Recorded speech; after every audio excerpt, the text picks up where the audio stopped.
আমি যে ভিডিওটা আপনাদের দেখাবো এটা শুধু বাংলাদেশেই সম্ভব। অন্য কোনো দেশে নারীদের সঙ্গে এরকম আচরণ করা হয় না, কোনো বিশ্বের কোনো দেশে না। শুধুমাত্র বাংলাদেশ, বাংলাদেশি নারীদের সাথে এই অশ্লীল কাজ করা হয়। ঠিক আছে? তো আপনারা যে ভিডিওটা দেখলেন, এই লোকটার কিন্তু সাহস হইতো না, কোনো দিনই না ওই মেয়েটাকে এরকম ব্যাড দৃষ্টি দেওয়ার এবং ব্যাড ইঙ্গিত করার এবং ব্যাড টাচ করার।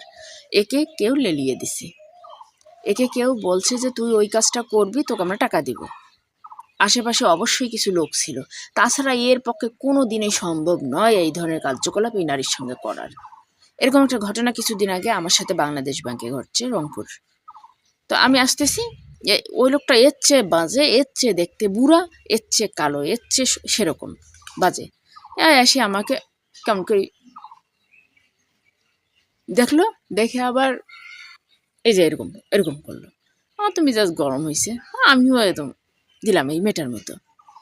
তারপরে ওই লোকের পক্ষ নিয়ে আবার 2-4 জন লোক আসলো আমাকে আবার ধরার জন্য।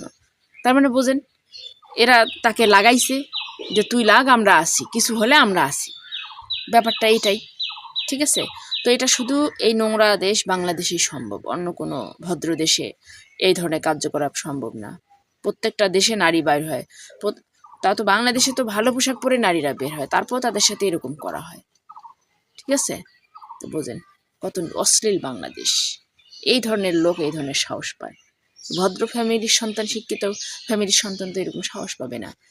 এবং তারাই এই ধরনের লোক দিয়ে এই কাজগুলো করায়, কারণ তারা সরাসরি ইনভলভ হতে পারে না।